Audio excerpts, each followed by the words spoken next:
What's up, everybody, and welcome to a brand new episode of We Got Issues. We have a very special guest here today, but before I introduce who that is, which pretty much you guys can see already, but I want to read a little bit of his accolades in here. You know him as the Eisner, you know him from his Eisner-nominated books, The Other Side, or Original Sin, Thor: God of Thunder. He is a 2016 recipient of the Eisner Award for Best Writer for Southern Bastards, Men of Wrath, Star Wars, Doctor Strange. In the same year, he was also a recipient for the Inkpot Awards. He has written widely acclaimed popular series for Marvel, Ghost Rider, Black Panther, Mighty Thor, War of the Realms, Wolverine, The Avengers, Incredible Hulk, and his year-long run with Conan the Barbarian. In 2020, Image Comics released his much anticipated book with Dennis Hall, Sea of Stars. In 2022, 15 issue creator own book from Boom Studios, Once Upon a Time in the End of the World, was released, garnering such fanfare. It went into second printing a month prior to its release.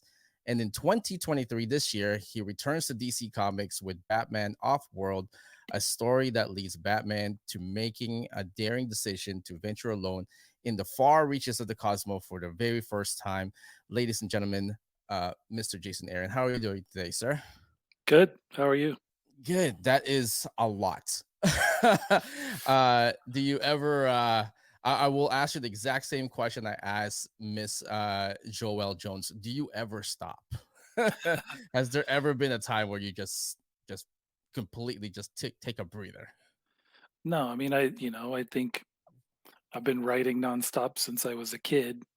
Right. Been writing professionally, in comics for almost 20 years, I guess. So no, I don't. I mean, I don't ever want to get to the point where I retire. Right. Um, Right. I mean, I've kind of I've said in the last year I was sort of stepping away from doing ongoing work for hire series because I've Right. been doing those for so long. But no, I mean, hopefully I'm writing up until the moment I die.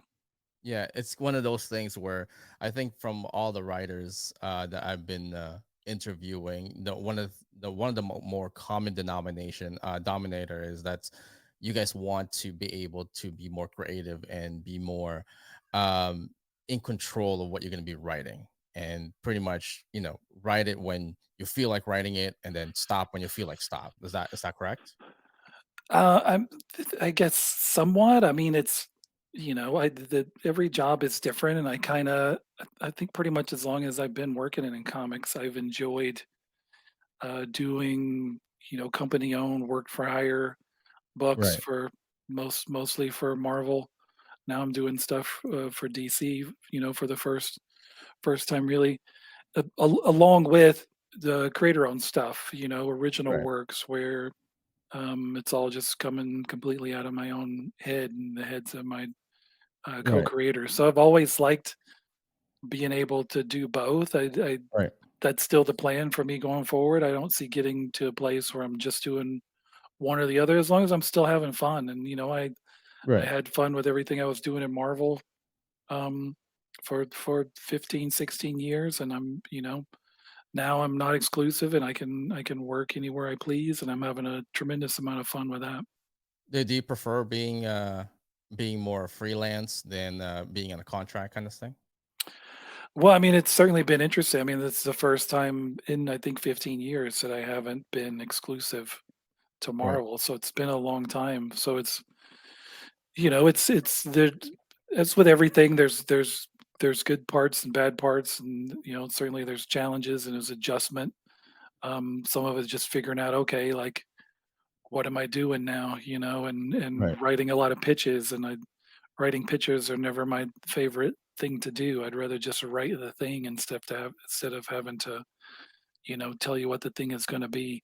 Right. So there's a lot of that, but the good part of it outweighs all that, and the good part is that I can take any phone call, anybody who calls me and wants me to take a shot at this book or that book, I can listen to any of Right. them. I'm not bound by any restrictions. So that part has been very fun and rewarding, and I've the still not much of the books I've been working on this year that I can talk about, Right. but, I'll just say it's like a really exciting mix of new characters and projects that I've been getting to tackle so far this year. How scary is that that you're freelance now? Because yes, when you're exclusive to a publisher, yeah, you're exclusive with them, you have security and you get to Right. funnel around with their license characters and all that stuff.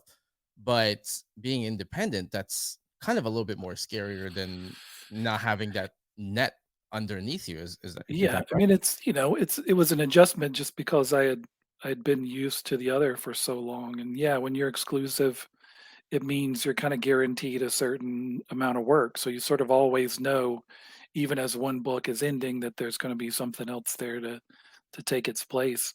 Right. And over the course of my time at Marvel exclusive to Marvel, I was writing, 3, 4, 5, maybe even 6 books at a time, so, I think you were um the only writer at Marvel at one point. this I'm not alone in that regard. There are plenty of folks over there who've been writing a bunch of stuff. But yeah, once you're back to just being regular old freelance, like Hmm. most of the people in comics, like I was before I ever signed with Marvel, Right. um, yeah, you have to kind of keep track of like, all right, what is the next job? So you have Right. to be thinking about not just the whatever things you're working on in the moment, but okay, Yeah. what am I doing after this? So yeah, that's definitely an adjustment, but it's the way of life for most everybody who works in comics. Right. That's always been, I guess that's always been like the dream that, that Jack Kirby, Neil Adams, and John Romita has always preached about, right? Owning your own characters, owning your own stories, and just getting out there, right? Sure, I mean, I think anybody who works in comics these days, you have to learn the lessons from the past, right? Learn the lessons from all those greats, like you said, who came before us, who built the foundations Hmm. that Marvel and DC are built upon. But don't own any of that. Like you have Right. to. I think you're crazy if you don't pay attention to that and do stuff that's yours. That not just that I own a chunk of, but that someday my kids will own. That chunk of it, Right. the thing that you can pass along and is yours. And so that's always been important to me. Again, from the moment I first started working in comics, the first projects I was doing were at Right. Vertigo, the other side, and Scalped, which helped get me more Marvel work. But kind of, through all that, I've been working on one project or another that's original that I own, at least co-own with somebody else. Right.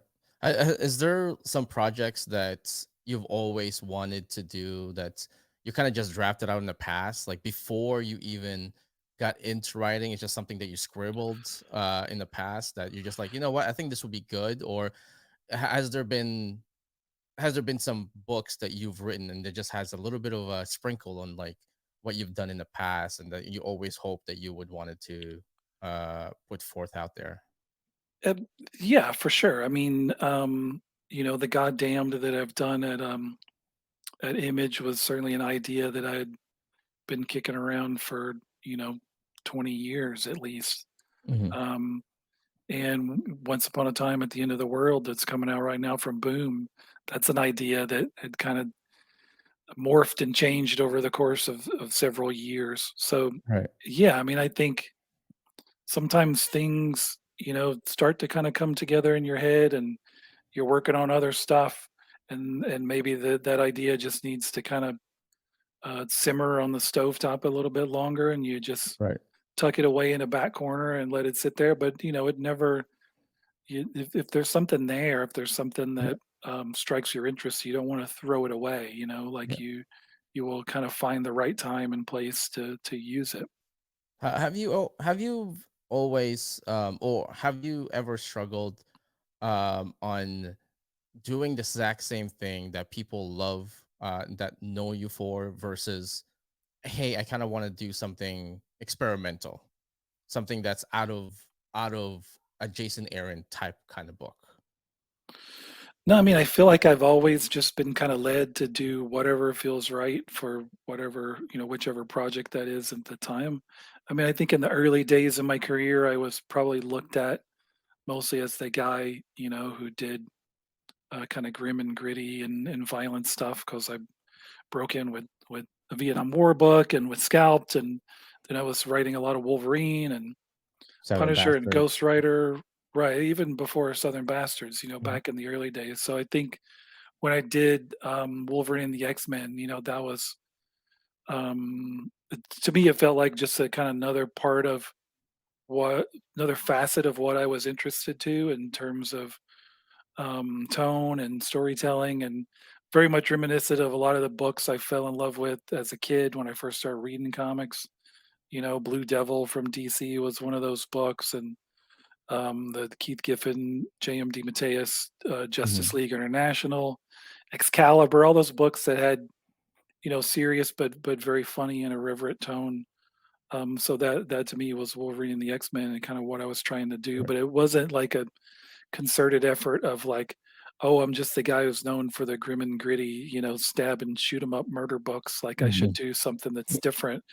It Right. was just, oh, I had an idea for this book, and I think it needs to be like that. And then you run with it. And I kind of I feel like I approach every project like that. There's some Right. things that just need to be dark and grim and go to some harrowing, disturbing places, and others books Right. that need to be more fun and lighthearted. And I think I was going to go back and forth, between those two. And then I think Right. something like Once Upon a Time at the End of the World kind of checks all those boxes within the confines of one book, and then also I think kind of checks some boxes that I've never checked before in Right. anything I've done. So hopefully I can continue to kind of push the envelope that way too.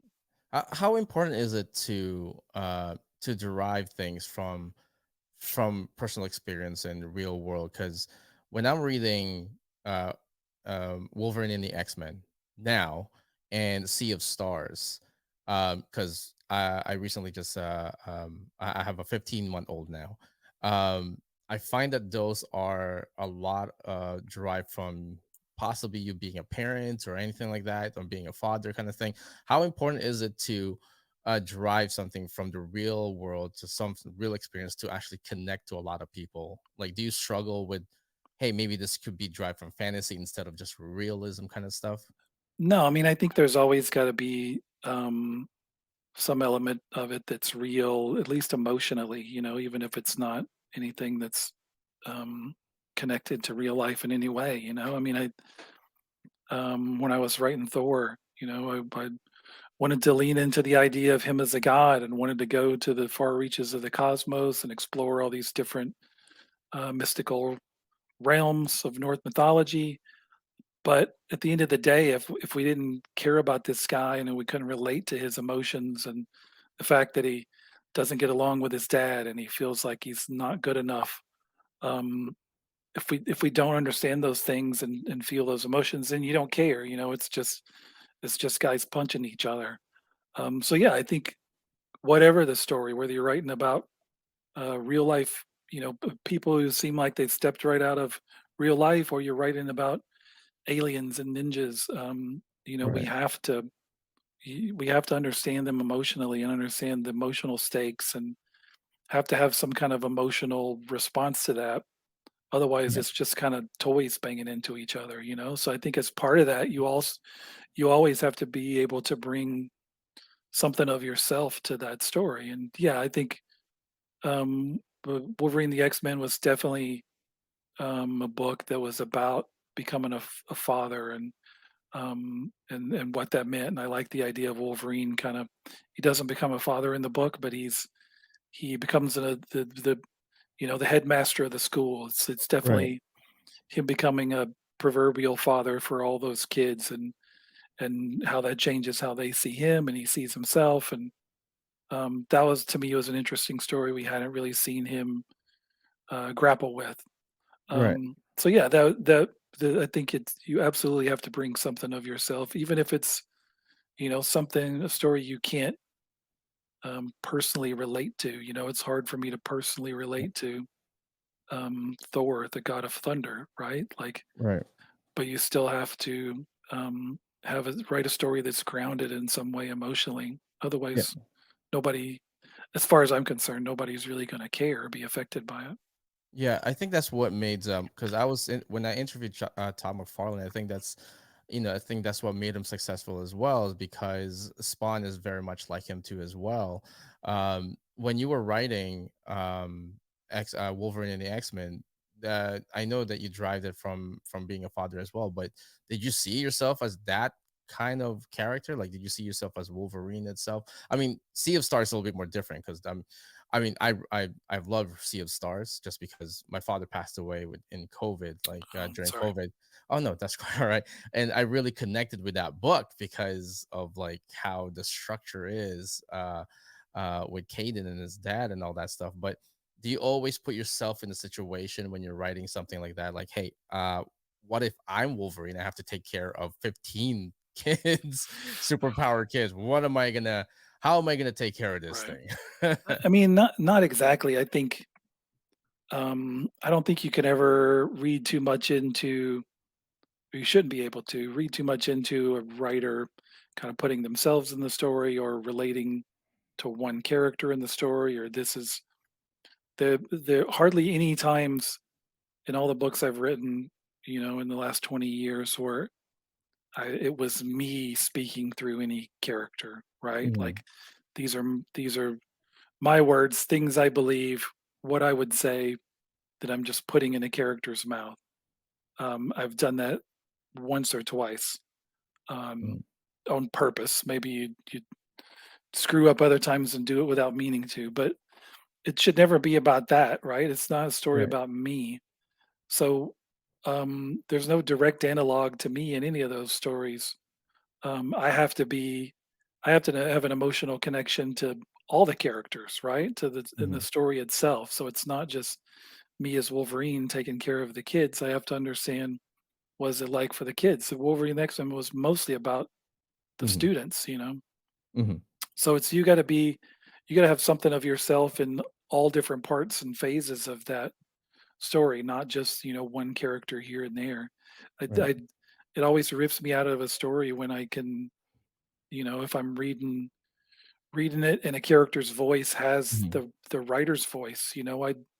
I've tried to work against that and not do that over the course of my career, and that I don't want everybody to sound like me. Um, and don't want everybody to sound the same. Like I Right. don't Right. want a kind of token voice or trademark voice. Like you got to go with what's right for each Right. character and each story.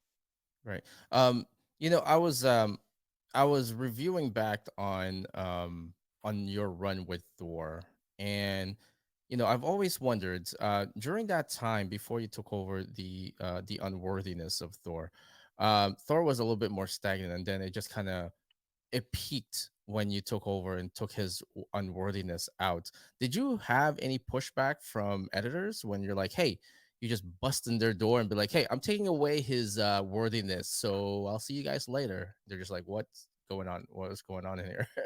No, I mean, I had been at Marvel for a while by that point, and kind of, I felt at the time I took over Thor, I felt kind of confident enough to say like, lay out my whole story and feel like I'm going to be here until it's done, or if of course if the sales suck and the book tanks, then I'll get fired. But Hmm. anything short of that, I feel confident enough in saying that, this will be mine until I'm done, and we'll see this story through.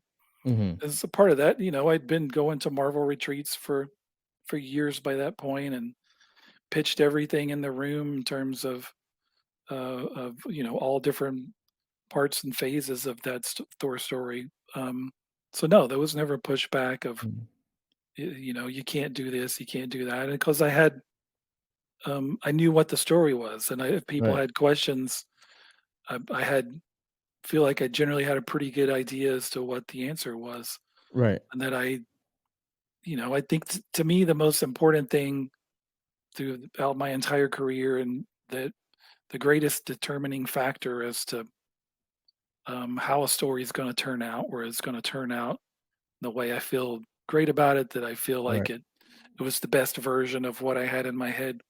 The greatest determining factor in that is just the clarity with which I see it Mhm. before it ever becomes anything, before anybody's drawing anything.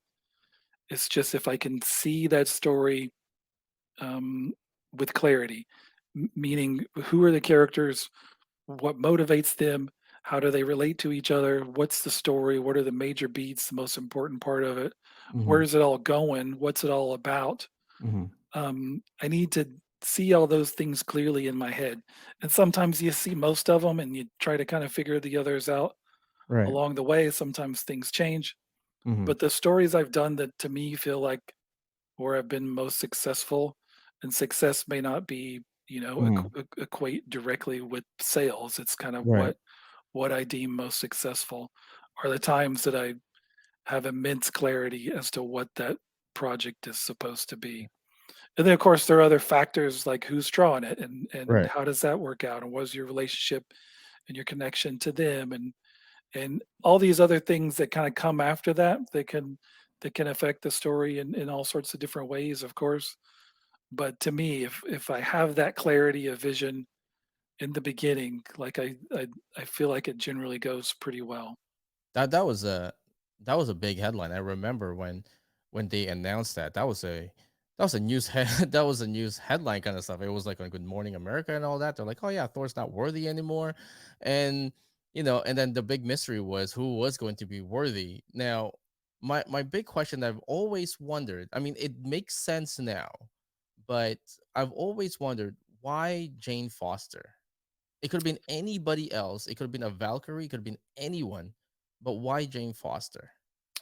Well, I mean, that was simple in that it was about Jane's story, right? It was never, even though we initially the first part of that story we kind of played with the mystery of who is it under the mask, which was fun to do and kind of set up different suspects. And um, if it's just about that, if it's just about let's do something that's surprising, then it could be any of a number of people that you put under that mask. But it was never about that. It was about it's Jane, and here's why. It's because of her story. What is she going through? Like, Mhm. why is she so worthy in the first place? What is this her taking on the role as Thor? What is it doing to her physically? And that it's exacerbating her cancer. It's killing her.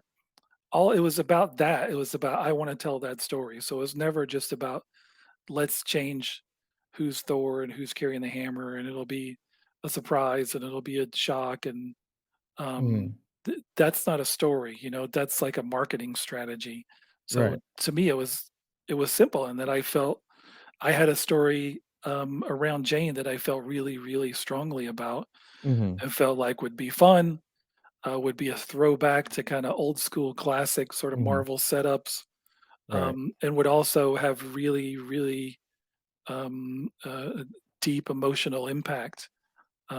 So it was always about that. That was the driving Right. factor. Right. Did it to to you, in your own opinion, did it make more sense to keep her as Mighty Thor or as a Valkyrie? Well, I mean, I did both. Like it was I always knew from the moment kind of the her story started as the mighty Thor that I knew how it was going to end. I knew that in some way she had to die, right? That because I once we set it up to where she's struggling with cancer and she's battling cancer, I was not going to do a story where we magicked that away, right? Or someday she woke up and oh, she's miraculously cancer free. Right. That was a cheap cop out. So I kind of knew always where this was headed. That we would get to the point where we'd be doing the death of the mighty Thor. Mhm. That said, I didn't want Jane's story to end, so I um, felt like I was able to kind of have my cake and eat it too. The way we ended that story, Right. and Yeah. then after that, um, I think it kind of came from one of the retreats. I think it was maybe Joe Casada's suggestion Mhm. or idea of making Jane into Valkyrie, just because Jane's story had had such an effect and it put Jane Foster, a character who'd been around, in Marvel as long pretty much as long as Thor, and Right. put her in the center of the Marvel universe in a big way. So, um, I did came around to the idea and wasn't sure at first if I wanted to be involved in any way because I'd kind of, Mhm. finished what I wanted to say with her as Thor by that point.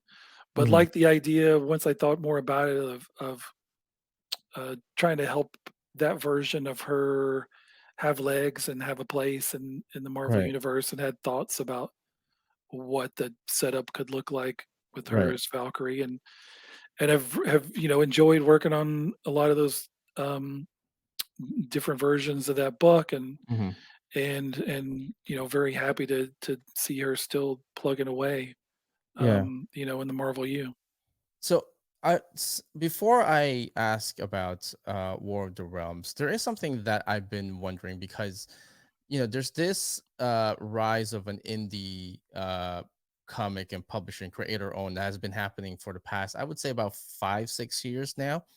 And a lot of creators that came out of the Marvel Nows and the New 52s, some of their contracts are like kind of ending and they're moving towards more creator owned.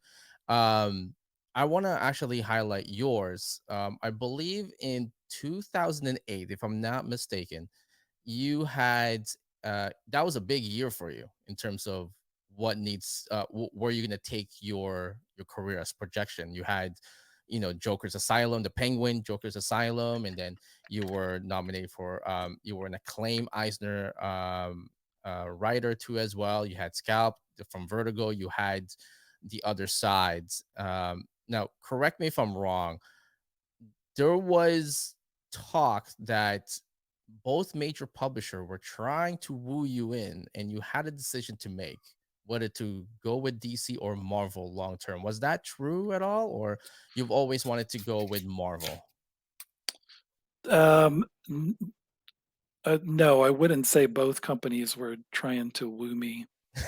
Sending Um, you flowers and all that stuff. no, I mean, I was at DC. I was, I'd started at Vertigo. I had just kind of started to, like you said, I did the Joker's Asylum one shot.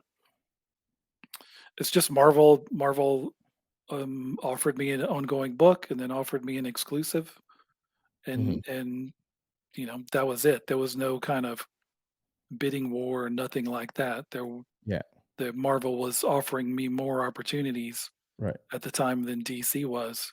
Yeah. Um, Because during that time you were one of those hottest artists that's like coming in, especially in 2008 when there was planned for a reboot for DC and then Marvel doing their Marvel Now and stuff like that. And the X versus the Avengers versus X-Men. I mean, that was a pretty big year too as well. So a lot of because I used to own a shop too as well. One of the talks has always been like, oh, he always wanted to be in Marvel, I mean in DC, but Marvel wooed him kind of stuff. But that wasn't the case at all. It was just something that you felt like Marvel would be the best option for you. right. Yeah, I mean, it's not. Um, I've kind of always said that I was a DC kid. The Hmm. mostly DC books that I read as a kid that got me into comics. Um, Blue Devil, like I mentioned, Atari Force, New Hmm. Teen Titans was a big one. Batman Dark Knight Returns, like Hmm. those are kind of the books that hooked me. So certainly if you went back to the early 2000s and looked at my comic book collection, there was more Hmm. DC stuff that I bought over the years than Of Marvel. course. Yeah. But I kind of quickly figured out, um, in my career that it's not that it was a mistake. There's never seemed a wise strategy to chase after characters, right? To Hmm. just come in and say, you know what, I'm a huge Batman fan. I just want to write Batman. Um, I kind of quickly figured out, you know what, it's kind of more important to focus on the actual humans who are involved in the equation as opposed to the fictional characters. So it became Right. about who are the editors that I get along with and connect with, and who I can kind of we have similar sensibilities. who are Right. those people and what books do they have? Mhm. So that kind of became my strategy. I've never there's certainly a list of characters um, who I, in my head that I would love to write one day. Conan Mhm. was on that list for a long, long time, and so Mhm. when that opportunity came along, I jumped at it. But I'd also had an opportunity to write Conan years before when Dark Horse was publishing it, and it just didn't Right. work out. It wasn't the right time, wasn't the right opportunity. So to me, it's about doing what seems right in regards to the editors, to the artists, to the situation, to the company, to where I'm at in my career. I kind of put all that stuff first before characters, as opposed to saying, I just want to write Spider-Man. I don't care Right. who is involved with it, or I just want to write Batman or whatever. Right. So it's not really about, to me, it's important that that kid who bought, books off the spinner rack Yeah. and fell in love with comics, that he's always a part of whatever I'm doing and working on.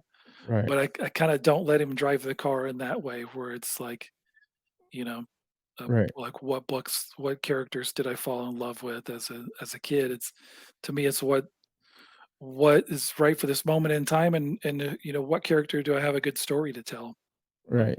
featuring. Yeah. Now, War of the Realms. It's a huge undertaking.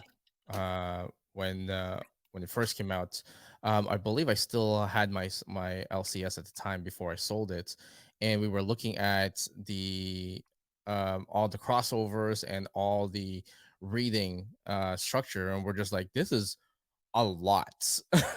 um, was that a kind of sort of a love letter to the fans that you wrote about War of the Realms? Because if I'm correct me if I'm wrong, was that your last book for Marvel at that time?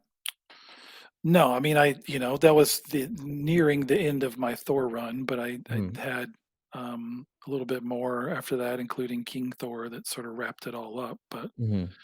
no, I mean, War of the Realms was really just kind of always the finer one of the final major beats of my Thor run. I'd been building towards that war for years by that point, Hmm. through the Thor books. So I always knew it was building towards that, and I'd kind of, always talked about it in the retreats and said, "Hey, this is where I'm going." Never as a thing of saying, "Hey, I want this to be a big event." I mean, I don't ever think of Hmm. I've written multiple events, but with that, it was never about, "Hey, I want this to be a book that has a bunch of tie-ins." Right. I've never to me, I never and maybe this is a strategy that doesn't really fit in a lot Hmm. of times with the way Marvel and DC operate these days. But Right. I don't ever think of a story's importance in regards to the publishing strategy for it, Right. right? Like Hmm. how many how many tie-ins does this have, and how is this marketed? To me, it's I go back to when I was reading New Teen Titans and that big Trigon story, Wolfman and Perez, when Trigon comes to Earth and sort of takes over all the Earth, and Right. there's like one panel where you'd see, that he's taken down the Justice League. Hmm. That's all. That's all I needed to tell me, like the gravity and like how far reaching this story was. I didn't need for Justice League to tie into that month. I think Right. these days, like it's hard to get people to look at something as quote unquote important or relative if it doesn't Hmm. have that number of tie-ins, even though I think a lot of times people complain about the fact that, well, if I want to read this and understand it, I've got to buy all these other books too. Hmm. So that's a hard line to walk. But with War of the Realms, I never pitched it as an event. It was like, hey, I'm going to do the story. And some point, Marvel came to me and said, hey, I think we want to make this our event for that period of in time. And yeah, then it Yeah. becomes a thing where you're looking at all these different tie-ins, and I Yeah. was as involved in those as I could afford to be, time wise. Hmm. I mean, the good thing with that book is that we were so far ahead. Hmm. I'd kind of known. I'd had that roadmap laid for so long that I was able to jump way ahead in my run and Right. write that book for Russell Mhm. Dauterman to draw, Mhm. way before I'd gotten there, in terms of writing Thor. So that meant we had a lot of it already done by the time people were looking at doing tie-ins, and it's Yeah. one of the few big event books of of forever. Yeah, it was Um, pretty that it was a perfect in my opinion, that was like a perfect curtain call for you. I mean, like, I think that's from what I remember, my customers were saying, like, wow, this is like, if you're gonna bow out, this is the way that you're gonna bow out. If you're gonna be leaving Marvel, this is the way to go. well, yeah, I mean, I wasn't leaving Marvel at the time. I was still exclusive. Hmm. I'd started Avengers by that point, so it still knew I had a few more years left on my exclusive.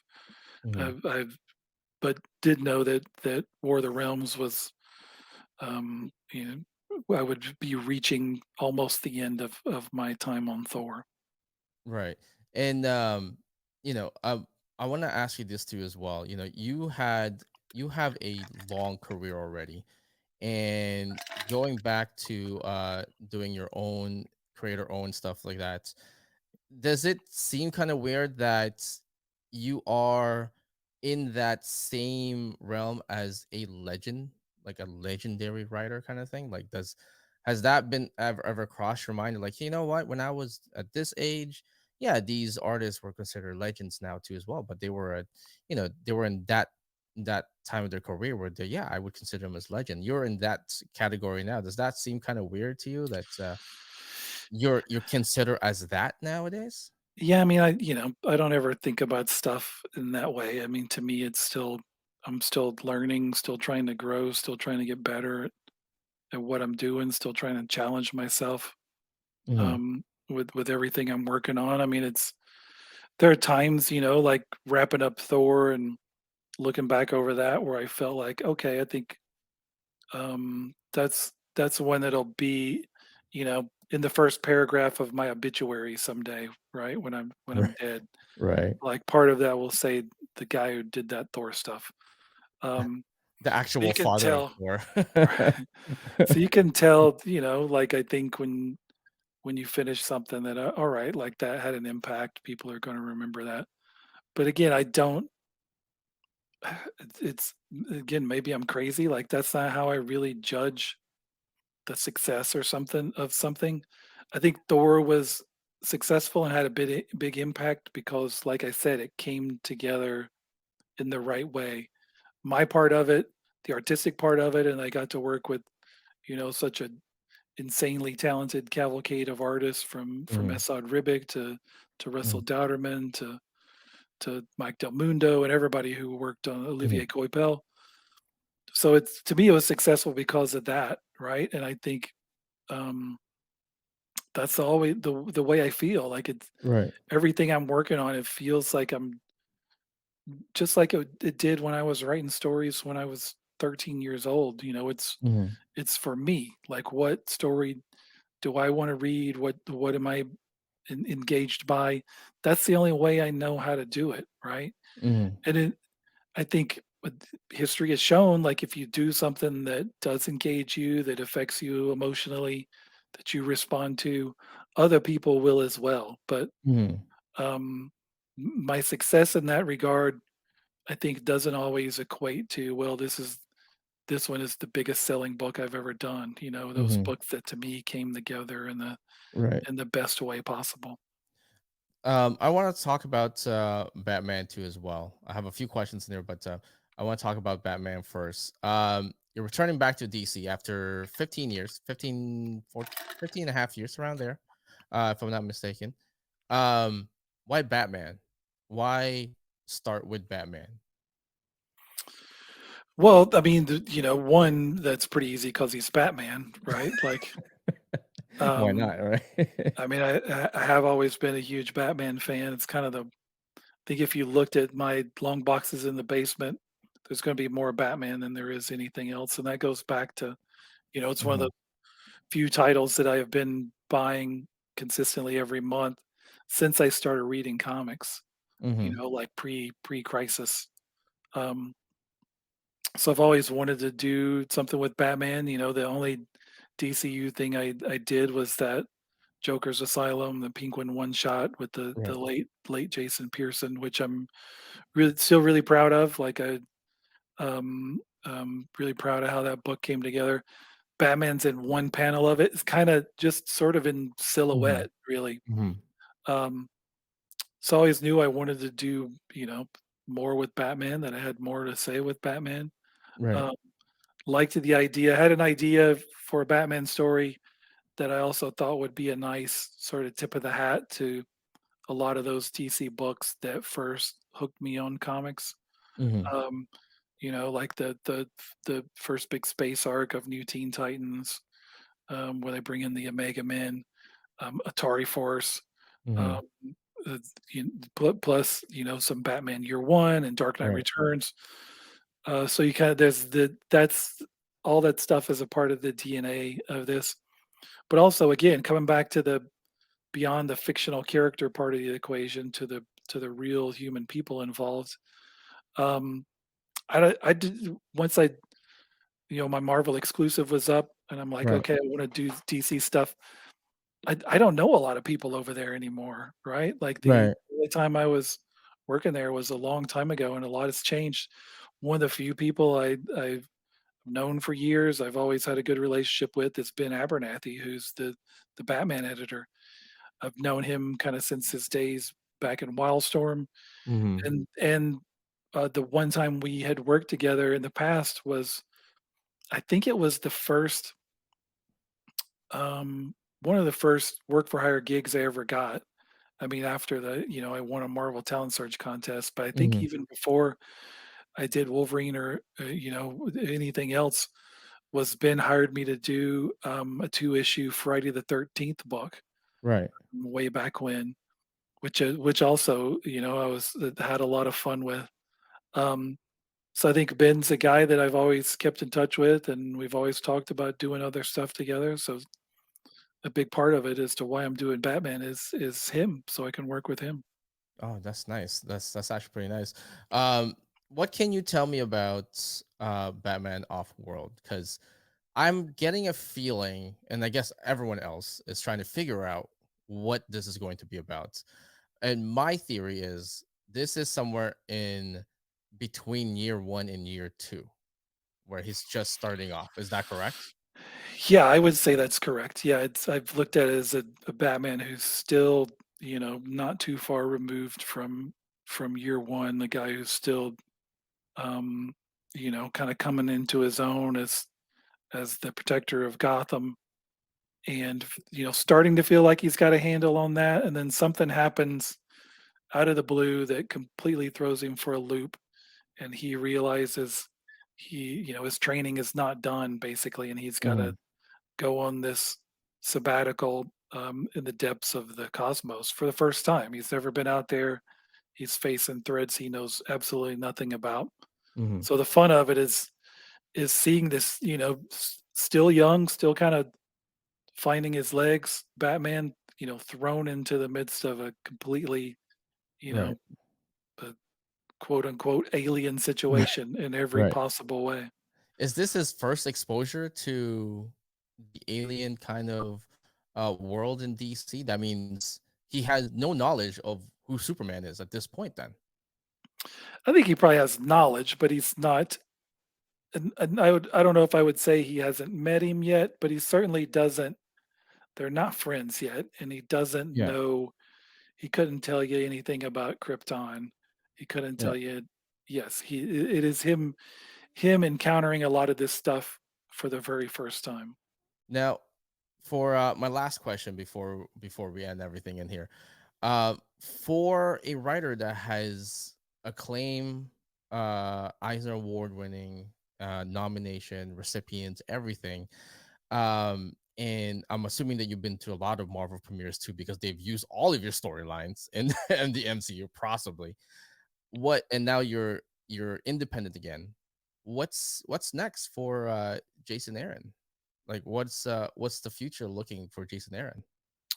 Well, like I said, it's uh, with my Marvel exclusive ending that opened a lot of possible doors.